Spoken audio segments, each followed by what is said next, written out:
from those pictures. Let's get more on the Queensland election, though. Joining me live is Liberal MP for Fisher, former Speaker of the House, Andrew Wallace. Of course, a Queensland MP. Thank you for your time. What's your take on what's going on up there, that the polls seem to be closing a little bit? Is there a sense this is tightening and the LNP is facing a bit more of a fight to win government off Labor?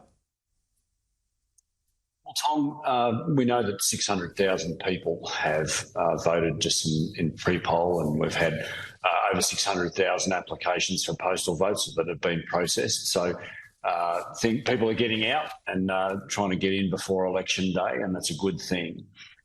It is not uncommon at all for the polls to tighten as it gets closer to election day.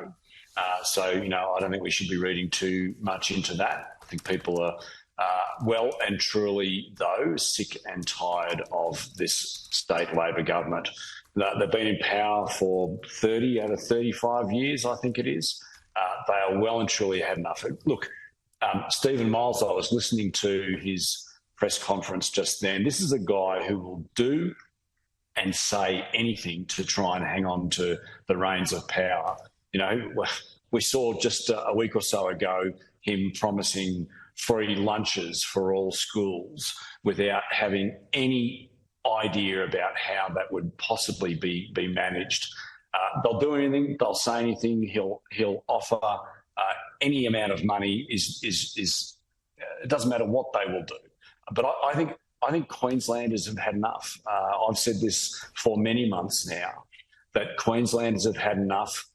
They remember Anastasia Palaszczuk. They remember Stephen Miles as being a part of her government as her deputy premier, and they've just had enough. They've had enough of the waste. They've had enough of the cost of living issues. We've seen, even though energy generation is owned by the state in Queensland, we've seen significant increases in power costs.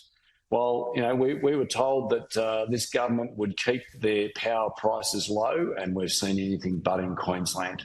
And I also heard him talk about the crime issues. Well, I'd love to hear him repeat that in Townsville and in many other parts of the state that are experiencing significant increases and the effects of youth crime.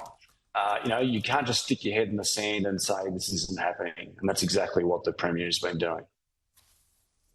What do you make of the abortion issue? Is it hurting the LNP? We have had backbenchers raising concerns. Does this make the party seem out of touch with how people want things to be in the modern age? Tom, to be honest, I haven't really thought too much about that. That's an issue that doesn't impact on me at a federal level. I think David Crisafulli has been pretty clear. You must have been reading things and talking to local MPs, surely, and thought how it's playing out. I know, there's always politics in there. You'd be cognizant of it. Yeah, look, as I said, things will always tighten getting closer to the polls, but at the end of the day, I think people have seen a cost of living crisis under both Labor at a federal level and a state level, and they've had enough. They know that David Crisafulli's got a plan to reduce cost of living. He's got a plan to ensure that Queensland becomes the great state that it once was. And I think David Crisafulli and his team is the right people to deliver that for Queenslanders. And from almost every Queenslander that I have spoken to over the last many, many months, they are telling me that they've had a gutful of this Labor government, and it's time for a change. It's time for a fresh start in Queensland. We'll find out on Saturday night, of course. I'm sure you'll be tuned into our coverage. Let's talk about a couple of other elements. Lydia Thorpe and her protest. A lot of people saying not the right way to do it respectfully. She wouldn't have got the attention, I guess, if she just held a quiet press conference. The more attention you get to a cause, I guess the person doing it thinks the better it is. What did you make of it all? Well, I was there in the room, Tom. I was only standing a couple of metres away from her when she carried on like a two-bob watch. And look, I'm going to disagree with you on that one, Tom. That sort of philosophy is, any good publicity is good publicity.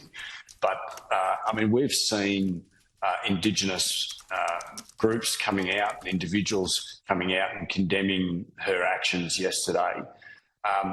She does nothing whatsoever to advance Indigenous reconciliation in this country. She is, in fact, a reason why many problems continue. She doesn't assist Indigenous Australians or their cause for reconciliation. It was wonderful for the King to be here. He's obviously overcoming and going through cancer treatment at the moment. It was terrific to be able to enjoy, for Australians to be able to enjoy the King and Queen being here in Australia. But for that demonstration of Lydia Thorpe really shows why people shouldn't vote for the Greens. Now, she was voted in under a Greens ticket. This is the sort of people that you get when you vote for the Greens. Hardline activists who have no modicum of respect for anything. And this is a woman that's receiving $260,000 a year by Commonwealth taxpayers, and yet the very system that she works within, she condemns. She condemns our parliamentary democracy and everything that has made Australia great, the rule of law, separation of powers, all our great principles Lydia Thorpe stands against. And I just think, well, if you hate it that much, there's the door. All right. Leave the parliament. If this causes you so much consternation, I don't think there'd be too many Australians that would be concerned if she, in fact, they would probably be elated if she retired from parliament. Andrew Wallace, thanks for your time. Thanks, Tom.